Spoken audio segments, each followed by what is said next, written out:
হে কৃষ্ণ, গোপুসোনা আমার প্রণাম নিও, আমার ভালোবাসাও নিও।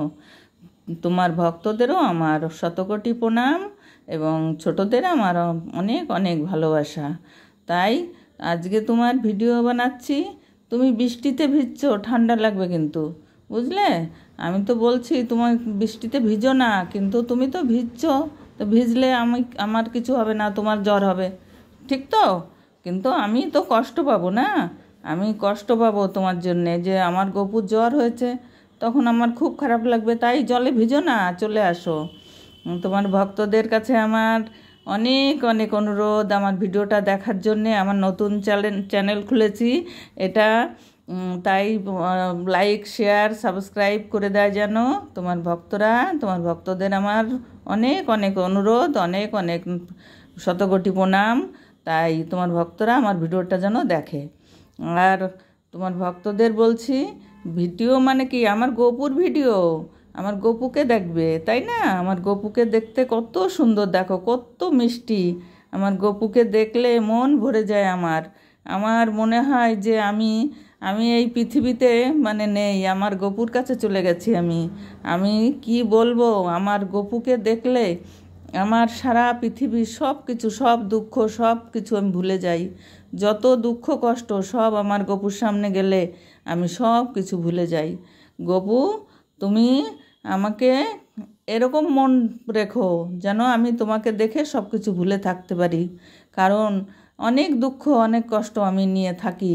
কারণ কষ্ট মানে না খাওয়ার কষ্ট না, মোটা ভাত মোটা কাপড়, এটা আমার হয়েই যাবে।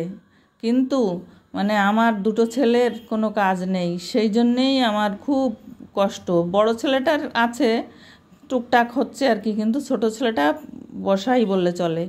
এত পড়াশুনো করে তাও যদি এখন কিছু না হয়, কত খারাপ লাগে। তোমার দাদাদের জন্য একটু চেষ্টা করো। তোমার দাদার বড়দাদার ছেলেটা কত ভালো পড়াশুনো হয় জানো, ওকে তুমি ভালো রেখো আর ওর সঙ্গে থেকো, ও যেন অনেক বড় হতে পারে। তোমার কাছে আমার সেই অনুরোধ। আর আমার ছোট ছেলের একটা মেয়ে আছে, আমার বুনু, সে মামা বাড়ি গেছে, সেও অনেক অনেক ভালো। আর এত পাকা, বলে দিদি গপুকে দাও না, আমি একটু আদর করি। ও খুব আদর করে তোমাকে, জানো না? তুমি তো জানোই, তোমাকে নিয়ে আদর করে, তোমার কাছে যেতে চায়। তো মা পড়াশুনো নিয়ে সব সময় থাকে, এই জন্য পড়াশুনো তো করতেই হবে না। পড়াশুনো না করলে বড় হবে কি করে? অনেক লেখাপড়া শিখতে হবে, তবেই তো মানুষ হবে। আর পড়াশুনো না শিখলে, আগের মানুষ যারা পড়াশুনো জানতো না তাদেরও অনেক বুদ্ধি ছিল, কিন্তু এখন সে যুগ নেই। এখন পড়াশুনো করতেই হবে, যতই বুদ্ধি থাকুক বিদ্যাও লাগবে। বুদ্ধি আর বিদ্যা দুটোই লাগে। তাই বুদ্ধি ছাড়া কিছুই হয় না, আর বিদ্যা ছাড়াও এখন কিছুই হয় না। আগে হতো, আগে অল্প লেখাপড়া জানলেও তাতেও অনেক বুদ্ধি খাটিয়ে অনেক কিছু করতে পারতো, আর তাদেরও অনেক বুদ্ধি ছিল। আমার মা ঠাকুমাকে তো আমি দেখিনি, কিন্তু গল্প শুনেছি। আর আমার শাশুড়ি, সবার, আমার শ্বশুর অনেক অনেক কথা বলতো, এখন মনে পড়ে। আর আমার বাবা মহাভারত পুরো মুখস্থ ছিল, গীতা মহাভারত। আমি গেলে আমার বাবাকে বলতাম, ওইসব কথা জিজ্ঞাসা করতাম, মহাভারতের কথা, গীতার কথা সব বলে দিত।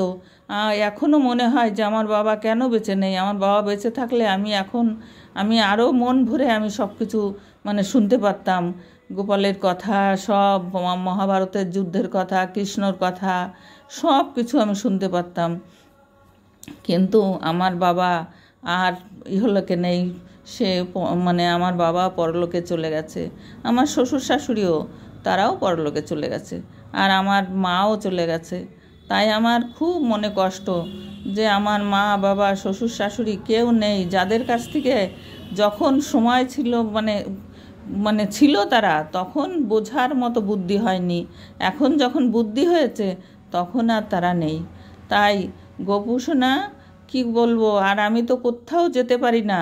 কারণ আমি এখন মানে অর্ধেক খোঁড়া মতো হয়ে আছি।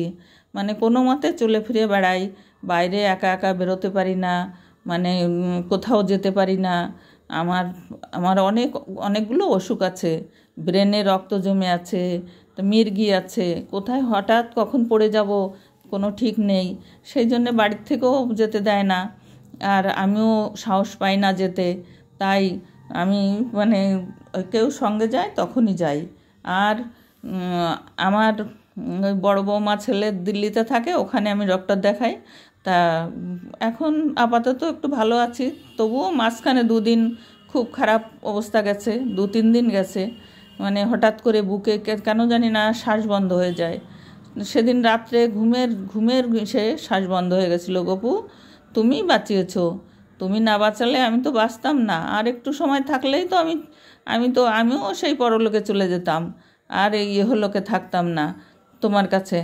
তো ওখানেও তো তুমি আছো না, তোমার কাছেই তো যেতাম আমি। তাই তো গপু, আমার গপু অনেক ভালো, অনেক বুদ্ধি। তাই আমার গপুকে আমি মানে সারা সময় মনে হয় আমার বুকের সঙ্গে জড়িয়ে ধরে রাখতে পারলে, আমার বুকে হনুমান যেরকম রাম ভক্ত হনুমান ছিল, রাম সীতাকে বুকের ভিতরে দেখাতে পারতো চিরে, আমি তো পারবো না, আমি তো মানুষ সাধারণ, তাই না? আমি তাই অত অত বড় ভক্ত হতে পারলাম না। চেষ্টা করব আমার গপু আরও একটু বড় হতে, কিন্তু জানি না। আমি এখন তো একটা ছোট্ট ভক্ত তোমার, তাই আমি যদি কামনা করে যদি একটু বড় হতে পারি, তাই কামনা করছি তোমার কাছে আর তোমার ভক্তদের কাছে। আমার ভিডিওটা যেন দেখে তোমার ভক্তরা, লাইক শেয়ার করে দিলে আমি একটু আনন্দ পাবো। আর সাবস্ক্রাইব করলে তবে আমার চ্যানেলটা দাঁড়াবে, আর একটু মানে ওয়াচ টাইম বাড়বে। দেখলে পুরো ভিডিওটা দেখতে বলো গপু, তবেই তো আমি মানে ভিডিও বানাতে মানে শান্তি পাবো, মানে আরও মানে আগ্রহ বাড়বে যে হ্যাঁ আমি বানাই। আমি কিন্তু তোমার ভিডিও দিয়ে আমি পয়সা ইনকাম করার জন্যে না, আমার এই যে এতগুলো রোগ আছে সেগুলো ভুলে থাকার জন্যে। এই যে আমি তোমাকে নিয়ে যখন থাকি তখন আমি সব কিছু ভুলে যাই, তাই আর কি। সেই জন্যে আমি তোমাকে বলছি যে তোমার ভক্তরা লাইক শেয়ার কমেন্ট সাবস্ক্রাইব করে দিলে তাহলে আমার ভিডিওটা বানানোর মানে উৎসাহটা বাড়বে। তখন আমি আরও ভালো করে ভিডিও বানাবো। হয়তো অনেক ভালো পারি না, এই একটু আগে একটা ভিডিও এত সুন্দর করে কত সময় ধরে বানালাম, কেন জানি না ফট করে ডিলিট হয়ে গেল। তারপরে এই যে আবার নতুন করে, এখন আর অত সময় নেই, সেই জন্যে আমি তাড়াতাড়ি করে যা হোক করে একটা ভিডিও এই যে বানিয়ে আর কি বলছি আর কি। তাই আর কী করবো, আমার তখন মানে কি হলো জানি না, এই আমার মাথার ভিতরে এরকমই হয় আর কি। তাই যে যখন তখন ভুলে যাই, যখন তখন একটা করে বসি, হাতের থেকে পড়ে গেল, এই এই এই নিয়েই আমি মানে কি করব আর বুঝি না। তাই তোমার ভক্তদের কাছে বলি, তোমার ভক্তরা যেন আমাকে লাইক শেয়ার কমেন্ট সাবস্ক্রাইব করে দেয়, তাহলে আমার অনেক অনেক আনন্দ বাড়বে, উৎসাহ বাড়বে ভিডিও করার। তাহলে আমি আরও ভালো ভালো ভিডিও বানাতে পারবো, তাই না গপু? আমার গপু সোনার ভিডিও, আমি অন্য কিছু আর বানাই না, হয়তো মহাদেবের ভিডিও 2-1টা বানাই, এই এই আর কি। আর বেশি কিছু বানাই না, আমার ভক্তিমূলক মানে চ্যানেল। আমি আগে আমার চ্যানেলগুলো মানে অন্য চ্যানেল ছিল, মানে প্রথমে রান্নার চ্যানেল খুলেছিলাম, সেই জন্য আমি ওইগুলো বাদ দিয়ে এইটাই আর কি, সেটা আছে এখনও, কিন্তু আমি এখন নতুন করে এটা খুললাম যে আমি শুধু আমার গপু থাকবে, আমার গপুকে নিয়েই আমি ভিডিও বানাবো, আর আমার কিছু চাই না। আমার গপু আর অন্য আমাদের তো 33 কোটি দেবতা, তা সবাইকে আমার প্রণাম, সবাইকে আমার ভালোবাসা। সবাইকে ভালোবাসা তো দেওয়া যায় না, মানে আমার গপুকেই ভালোবাসা দিতে পারি। আমার নমস্কার, আমার ভক্তি, আমার সব মানে প্রণাম, এইসবই আমি করতে পারি সব দেবতাদের। তারা অনেক অনেক ঊর্ধ্বে আমাদের থেকে, আমরা তো সামান্য মানে ছোট্ট একটা পিঁপড়ের মতো ভক্ত, তাই না গপু? তোমাকে আমি ভালোবাসা দিতে পারি, তুমি তো আমার সন্তান। তাই তোমার ভক্তদের আমি প্রণাম সব কিছু করব। আমার কালকে কথা হবে, আজকে নমস্কার, নমস্কার।